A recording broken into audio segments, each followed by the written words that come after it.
Titre du module, rupture fragile et fissuration brutale des aciers. Objectif du module, comprendre le mécanisme de clivage, l'influence de la température, transition fragile ductile, et les dangers de la rupture brutale. Slide 1, Introduction, le danger de la fragilité. Bonjour à tous. Nous avons vu précédemment la rupture par écoulement, qui est une belle mort pour la structure, car elle prévient. Aujourd'hui, nous attaquons le cauchemar de l'ingénieur, la rupture par fissuration ou rupture fragile. Imaginez un verre qui tombe et explose. L'acier peut se comporter exactement de la même manière. Pas d'étirement, pas de torsion, juste une cassure nette et instantanée. C'est ce qui est arrivé aux célèbres Liberty Ships pendant la guerre, qui se cassaient en deux dans les eaux froides, sans avoir été touchés par l'ennemi. Slide 2, Aspect morphologique, macroscopie. En tant qu'expert matériaux, vous devez savoir diagnostiquer une ruine. Comment reconnaître une rupture fragile à l'œil nu là? Regardez la surface. Elle est plate, nette, sans striction. Elle brille souvent à la lumière car on voit les facettes des cristaux de fer. On dit qu'elle a un aspect granuleux. Si vous voyez des motifs en forme de chevron, des petits V sur la surface, ils vous indiquent la direction de l'amorçage. La pointe du V regarde vers l'endroit où la fissure a démarré. Slide 3, Mécanisme microscopique, le clivage.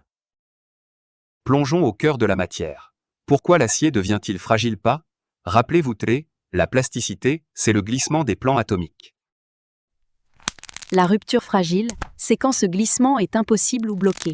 Au lieu de glisser, les liaisons entre atomes cassent net. Comme une fermeture éclair qui s'ouvre. C'est le clivage.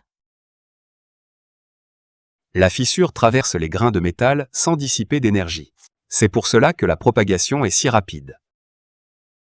Slide 4, La concentration de contrainte, effet d'entaille.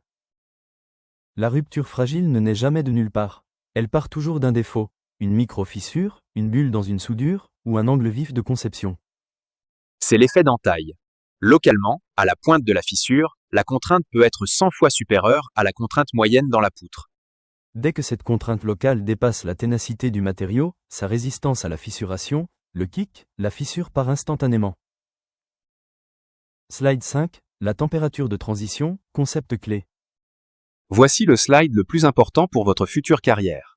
L'acier est capricieux thermiquement. À température ambiante, il peut être ductile. Mais si la température chute, sa structure cristalline se verrouille. Il devient fragile comme du verre. Cette courbe en S montre l'énergie qu'il faut pour casser l'acier. Gardez la chute brutale. Votre rôle est de choisir un acier dont la température de transition est bien inférieure à la température minimale de votre chantier. Par exemple, moins 20 degrés pour un pont en montagne. Slide 6, Facteurs favorisant la fissuration. C'est un diagramme à 3 axes, triade de la fragilité. 1. Basse température. 2. Vitesse de chargement élevée, choc.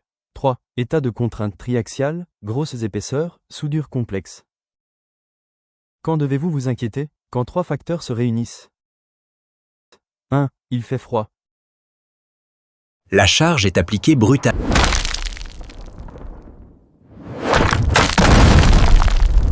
3. La pièce est très épaisse ou bridée par des soudures complexes qui l'empêchent de se déformer. Attention aussi à la composition chimique, un acier avec trop de carbone ou pollué par l'hydrogène lors d'une mauvaise soudure sera intrinsèquement fragile. Slide 7, Prévention et conclusion. Pour conclure ce module, la rupture par fissuration est impardonnable car elle ne prévient pas. Pour l'éviter, la stratégie est préventive mais 1.